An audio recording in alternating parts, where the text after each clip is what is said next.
What you don't want to have is people driving around the block or 2 or 3 blocks trying to find where they're supposed to locate. Words cannot adequately express the respect and gratitude I have for these amazing individuals. The idea is really just to start those community conversations regarding a piece of literature. Could see a few snow showers after midnight tonight. We'll have that and also a cold Wednesday forecast coming up. You're watching WOW 6 News. Good evening and thanks for joining us. I'm Tabitha Mills. Some area school districts are canceling school tomorrow in preparation for very cold temperatures in the morning. Let's go to Chief Meteorologist Rick Catsby with a look at the forecast. Hey, Rick. Weather brought to you by McDonald's of Lawrence. So Tabitha, wind chill advisory in effect for late tonight toward tomorrow morning through the morning hours. Right now it's not here yet, 22 degrees. It feels like 10, and it's still cold, but not nearly as cold as it will be later on tonight after a period of snow passes through. And watch the snow come out of Nebraska, developing over now northeastern parts of Kansas. Some of this is moderate to even some locally heavy snow north of Manhattan. Here's just north of Lawrence, almost getting some snow flurry activity into the northern part of Douglas County right now. All activity moving off toward the southeast very quickly. At most, with this system passing through, we will get about a dusting of snow with this system. Now again, cold air on the way. Temperatures are going to be dropping after the snow moves out 8 degrees by 6 o'clock in the morning. Then we should drop to around 3 above just after the sun comes up, with wind chill factors of running around 15 to 22 below 0. So it's going to be a windy and cold start to tomorrow morning, and a wind chill advisory has been issued. We'll have the rest of the forecast, see if there's any warm up on the way in a few minutes. Tabitha? All right, thanks, Rick. We'll see you soon. Well, noon tonight at 10, city commissioners discussed several items at their meeting tonight, but first they proclaimed Friday Law Enforcement Appreciation Day. The day recognizes the members of the Lawrence Police Department, Douglas County Sheriff's Office, KU Public Safety Office, and the Kansas Highway Patrol who serve the community. It's a national event to show support of law enforcement officers nationwide. Words cannot adequately express the respect and gratitude I have for these amazing individuals. A simple thank you seems meager, but it comes from the heart. So to them I say thank you for all you do. You are appreciated. Lawrence citizens can show their support for law enforcement by thanking officers wearing blue, shining a blue light from their home, or sending a card of support. And earlier today, some of Lawrence's youngest citizens jumped in to say thank you to local law enforcement officials. It started like this. I traced and I got one color and I drew it up top. Moved on to this. Paint and markers. Paint everywhere, glitter places, but overall it was a good time. And resulted in this. Because we need to say thank you to the police officers. Children from the La Petite Academy, the Children's Learning Center, and Princeton Children's Center made thank you cards for local law enforcement officers. I write for the police officer. It was adorable.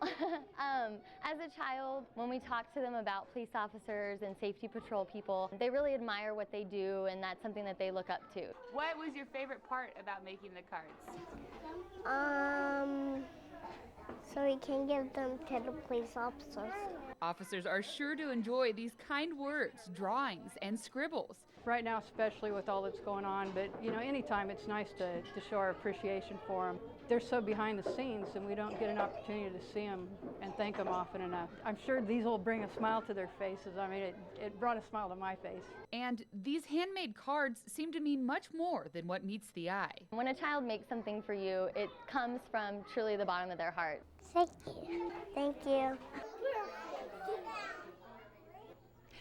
The cards will be given to officers of the Kansas Highway Patrol, KU Public Safety, Douglas County Sheriff's Office, and the Lawrence Police Department. And new tonight at 10, also on tonight's City Commission agenda, authorizing remaining payments to Rock Chalk Park. The city owes more than $1 million in fees to Rock Chalk Park LLC. These cover loans and engineering costs. Commissioners voted 4-1 to approve payment, but with one condition. Direct staff to put something on our agenda at a later point. Yes. Stating that we request itemized billing up front for any future projects related to architecture, engineering fees, etc., so that we're not back here having this conversation again about the next project. Now, Mayor Mike Amix voted no on the item, and he says he doesn't believe the city should have to pay the fees. And new tonight at 10, also on the agenda, a proposed sign at 900 New Hampshire Street. The sign is for Marriott Town Place Suites and is larger than the city's downtown design guidelines allow. It was denied by the Historic Resources Commission a few months ago, but commissioners tonight approved the sign. Commissioner Bob Shum says because the sign is for a hotel, it needs to be prominent. People are going to arrive from out of town, most of them from out of town, I would presume 99%, by vehicle. What you don't want to have is people driving around the block or 2 or 3 blocks trying to find where they're supposed to locate. Commissioners voted 5-0 that the proposed projecting sign does meet the downtown design guidelines. It approved the sign design. And Topeka has its first homicide of the year. Police say a 17-year-old was driving a vehicle yesterday when he was shot by a passenger.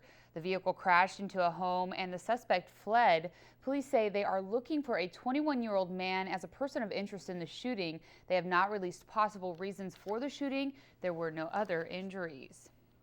And new tonight at 10, the family of a Kansas man killed by police says he didn't have to die. A Wichita police officer shot and killed John Paul Quintero outside a home Saturday night. Authorities were responding to a 911 call that said he had a knife and was drunk. Police say he ignored their commands, and when he reached for his waistband, an officer shot him. He died at a hospital, and today Quintero's cousin says police escalated the situation. And the people you call for help don't even come help you. They end up ruining your lives. Like, who would want to call them anymore? Wichita police say Quintero threatened to kill people at the home before they arrived. They say he even held a knife to a woman's throat, but police say they have not found any weapons he may have used. Charges could be on the way for Douglas County first responders, rather changes that is. District Attorney Charles Bronson is working with local law enforcement to implement a lethality assessment tool to be used in domestic violence situations. Christine Chapman of the Willow Domestic Violence Center says this assessment can be the difference between a person's safety and a potentially deadly situation. You know, we can say over and over, we are really worried about you, and everything that you're describing sounds so scary and so dangerous. But having this assessment tool that is research-based, that really shows the gravity of the situation, really changes the conversation and really helps victims of domestic violence realize that they are in danger. In 2011, Johnson County rolled out a plan to enforce the lethality assessment. As a result, the number of women and children seeking counseling has tripled. And new tonight at 10, economists expect Kansas to add more jobs in 2015. Wichita State University economists predict Kansas will add more than 24,000 jobs this year, most of them in service positions. This includes professional or business services, healthcare, or education. Employment growth in Kansas is close to the nationwide average. Last year, employment increased by 1% in Kansas and 1.5% across the U.S. That Arctic chill won't just impact crops, it can also be harmful for your pets. Tips how to keep them safe and warm and happy this winter when 6 News at 10 continues. Plus, the jungle was alive and well tonight as both the Lawrence High boys and girls basketball teams were in action. I am Andrew Baker. Now, of all those highlights coming up later in sports. Local news, weather, and sports from your community. You're watching WOW 6 News. 6 News is brought to you by Natural Breeze Professional Remodelers.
The Market Update is brought to you by Pod's Discount Carpet.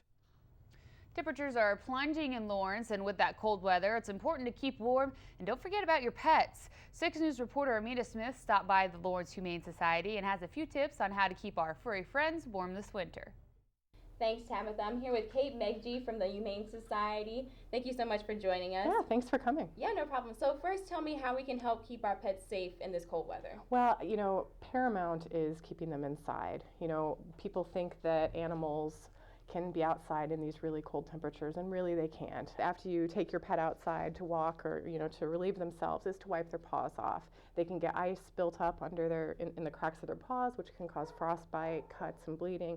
And then they can also get antifreeze or salt from the roads stuck on their paws, which then they'll lick off, which can be poisonous to them. How dangerous is it to leave your dog outside? I know people, they have outdoor pets. How dangerous is it kind of to leave your dog outside? It's pretty dangerous. In Kansas, I believe, they can be outside legally as long as they have a shelter and not frozen water. Our recommendations are to provide a little bit more housing than that. But when we're talking about, below freezing temperatures, it's better for everybody to have shelter. I know that a lot of dogs and cats, they have outerwear for them to wear when they do go outside. How important do you think it is for them to kind of wear that? It's very important, particularly for pets with short hair, older pets, younger pets, puppies. It's very important for them to be covered from their neck all the way down through their tummy to help them stay warm. Well, thank you so much, Kate, for joining us. It's Kate Megji from the Humane Society. I'm Amita Smith. Back to you, Tabitha. Good tips there. Keep our little furry friends warm. Yes, absolutely. Don't leave them outside, and we probably shouldn't be outside because it's so cold. Well, not for long. Yeah, when you get out to tomorrow, you need to make sure you have the layers on and cover up the skin because the wind chill will cool it off so quickly that it could be hazardous. Okay. The minute so my ears start hurting, hurting, advisory. it's not a good idea. Yeah. Hey, breaking news! It's snowing right now. It's snowing. Is it? But it's not going to stick. It will stick, but there just won't be a whole lot. Oh. 26 degrees, the high temperature today, and our current temperature right now we're at 24, so we're not dropping too quickly until the snow goes bye-bye. Then we'll begin to drop temperatures. Morning low at 15. No rain or snowfall measured so far for this year, even though we had a trace over the weekend, did not measure more than 1/100th. The rest of the forecast is coming up. Have a news tip? Call 6 News at 832 News.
Weather, brought to you by McDonald's of Lawrence.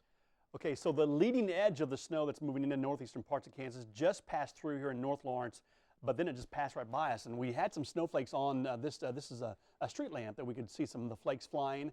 And they were coming down pretty good there for a while, but it's now let up a little again. But I think this will increase again, probably toward around 10:30, if not for sure by 11 o'clock. We will have more snow flying, and occasionally you get maybe a flake or two. See that in the lamp. Other than that, we're cold, but not cold enough yet. 22 degrees. We're dropping slowly. North winds at 12 miles per hour. So we went from northwest at 10 o'clock to northerly winds now at 12. And that will begin to drop the temperatures even further And again, by tomorrow morning, we should be around 8 degrees by the time you wake up, maybe even lower than that. And then once the sun comes out, we're actually going to drop further. So we're going down to normally we get around the low around 6 o'clock in the morning or 7 o'clock around sunrise. But even after sunrise, we'll drop to around 4. Some models say 0 by 9 o'clock tomorrow morning, maybe 10 o'clock, and then slow rebounding back to maybe 7 degrees by noon. So right in this area here is where we have the wind chill advisory from around 5 o'clock in the morning until around noontime, and that's when the gusty winds will be there, the cold temperatures will be there, and that kind of adds a strain to you and your pets and all that stuff with all the cold wind chills around the region. So here comes the snow from the northwest toward the southeast, now into northeastern Kansas, right along I-70 and northbound. This is about an hour's worth, maybe an hour and a half worth of snow. And you can see that there are some heavier bands, but there's also some breaks. It kind of goes off and on. And with the off and on snow there, we could see a dusting now as it passes through. At most, I would say now, I might go a ½ inch at most in these areas here. So that does include us and Tonganoxie and Baser. And you know, if we get a ½ inch of snow, that'll actually protect some of the wheat fields out there with no snow and cold temperatures. So there's a light snow tonight, passing southward. Tomorrow, just cold, north winds, especially in the morning hours. There are the wind chills for tomorrow morning, around at times 22 degrees below 0, a cold start. Tabitha, did you hear that? She reacted.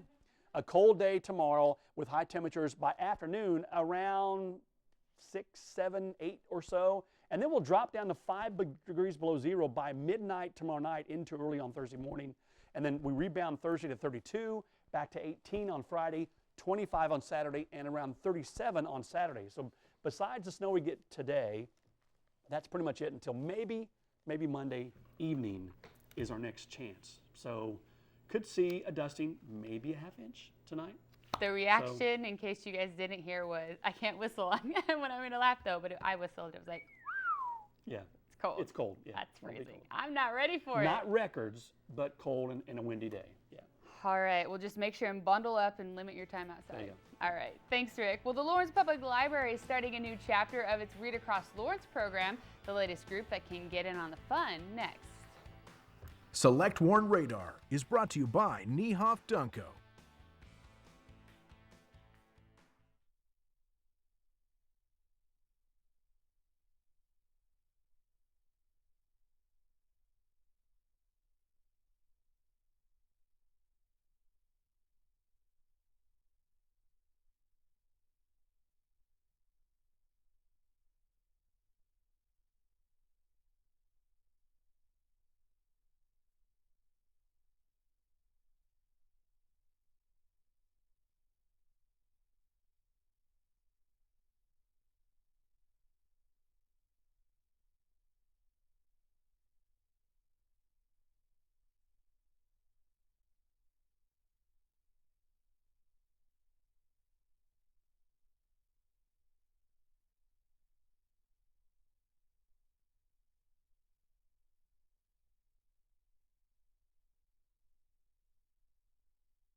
The Lawrence Public Library announces the next page of its yearly Read Across Lawrence event. The library invites adults to read Margaret Atwood's The Handmaid's Tale and then come together in February to talk about it. The idea is to start community conversations about a piece of literature. We take different themes of the book. There are actually a lot of controversial themes in The Handmaid's Tale that are really relevant today, even though this book was written several decades ago. And we just take those themes and we pull people into conversations about them. We just open up the dialogue. Read Across Lawrence also has a children's selection. Kids can read and discuss the book Chasing Vermeer. And for the first time, the library also has a teen selection, the book Where Things Come Back. It's really fun. get Yeah, people absolutely. in Lawrence to read the same book. Yeah. Something probably a lot of people in Lawrence were doing tonight, watching the Lawrence High basketball team. Yeah, we've had a pretty big break considering how many games it's gone in between the last game and tonight's game for Lawrence High, but boys still in a pretty good spot and one of the best teams in the state. After a sizable holiday layoff, both the Lawrence High boys and girls basketball teams went back to work tonight. Moving pictures from the jungle are on the way. Plus, we head to Ames, where tonight 17th ranked Iowa State was trying to protect its home court against Oklahoma State. Highlights from Hilton Coliseum are coming up right after this. Morris spin move. Morris down the lane, flips up.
Sports is brought to you by Laird Noller Automotive. Well, welcome back to sports, everyone. 6 games in, and the Lawrence High boys basketball team is still undefeated and ranked #1 in the state of Kansas. Tonight, the Lions went back to work. LHS opening up 2015 against visiting Leavenworth. Lions without John Barbie this evening, who is out for the time being with a leg injury. Picking up first quarter, LHS down 2. Anthony Bonner drills the open 3. He had a team-high 21 points. Lions up by 1. A little bit later now, Ben Rajeski from the same spot. He would begin to heat up. He connects from distance. Lions by 2. And then moments later, from the far corner, more from Rajeski. Same result, 11-2 Lions. They would begin to pick up the pace. Let's go into the first quarter. Justin Roberts right in front of you here. Difficult shot. And hits the fadeaway. Lions again up by 2. They would roll in the second half. Your final 83-42 LHS. No problem tonight. Lions improving to 7-0. Meanwhile, 90 minutes earlier, the Lawrence High girls hit the floor against Leavenworth Pioneers, the defending state champions. Second quarter, Taisha Jones inside, bucket and the foul. All Leavenworth 24-6. Here's Tyler Johnson. She's headed to Kansas. Nice up and under move there. One of the best players on the floor tonight for sure. And then end of the half again, Johnson, great effort here. Watch her get her own miss. Just chalking up the stats there with the bucket and the foul. No problem tonight for Leavenworth, 53-20, your final score. Lions 22 turnovers, LHS 3 for 20 from the floor. Well, let's head to Ames, where tonight Big 12 play continued. 17th ranked Iowa State playing host to Oklahoma State. Second half, Tavarius Shine hitting the 3, 39-37 ISU. A little bit later, here come the Pokes. Phil Forte on the break.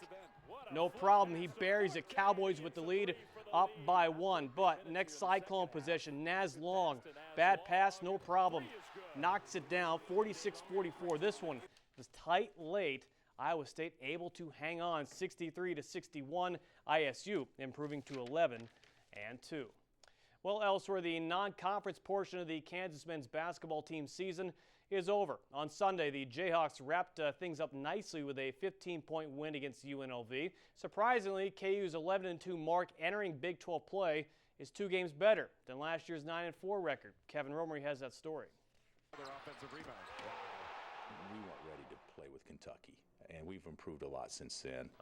The Kentucky game. Make no mistake about it, the Kansas men were in no way, shape, or form prepared for what happened to them in Indianapolis. The same can probably be said for the events that followed a month or so later in Philadelphia. You know, going back before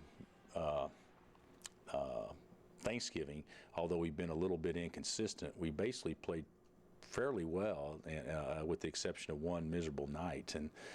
But we've played very well in halves and not played well in halves, but we played good enough to win, with the exception of the Temple game. Despite those two outings, however, the non-conference schedule was pretty good to the Jayhawks. KU beat big names in Florida, Georgetown, Tennessee, Utah, and Michigan State. Add in victories against UNLV and UCSB, and Bill Self's squad posted 11 wins in 13 tries. Record-wise, it's been really good. Record-wise, it's been really good, but from a consistency standpoint or execution or developing an identity standpoint, I think it's been average. Statistically speaking, KU's Big 12 numbers don't jump off the page. In fact, they do quite the opposite. Currently, in their 10-team league, the Hawks are 7th in scoring offense, 9th in scoring defense, 9th in scoring margin, and 10th in field goal percentage. According to the Jayhawks leader, the explanation is a simple one. You watch teams during league play, opponents will shoot above 40% against them in league play, in large part because you're playing better teams night in and night out. And we basically kind of played a league, even though not as strong, but we played a pretty good non-conference schedule. Up next for KU at Baylor tomorrow. Kevin Fowling tonight. Quick programming note. Tomorrow night, the first episode of Varsity Showcase of 2015. Free State's Emily Bermel and Eudora's Mitchell Ballack are on the show. Emily, a future Jayhawk for softball. Mitchell has been offered a scholarship to play basketball at Kansas. You can see it live on Wednesday at 7:30. Then, of course, flip over to watch the KU men take on Baylor. Two quick Free State scores for you. The Free State boys coming up short against Shawnee Mission East, 54-35.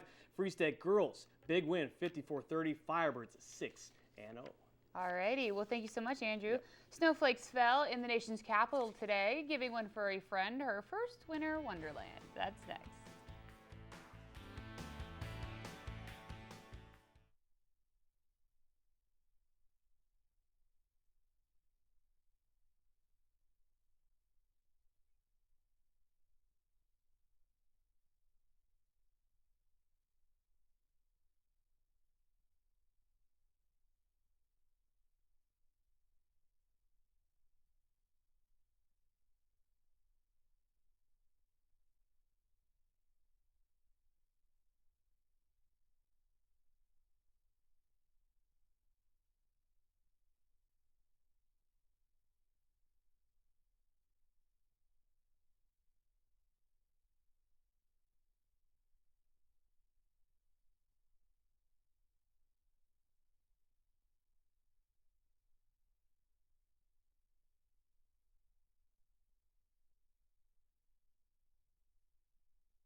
A snow-covered Washington, D.C. today, making for a very fun snow day at the National Zoo. Bow Bow, the giant panda, enjoyed her time rolling around in the snow. It was her very first time with the fluffy white stuff, and she spent the morning playing in her outdoor enclosure. And as you can see, she's having a pretty good time. That is so fun to watch. That is really fun to watch. What is it about snow and animals? It's adorable. It is. Snow It's in crazy. general makes you happy, I think. That's all the time we have. Thanks for joining us. We'll see you back here tomorrow.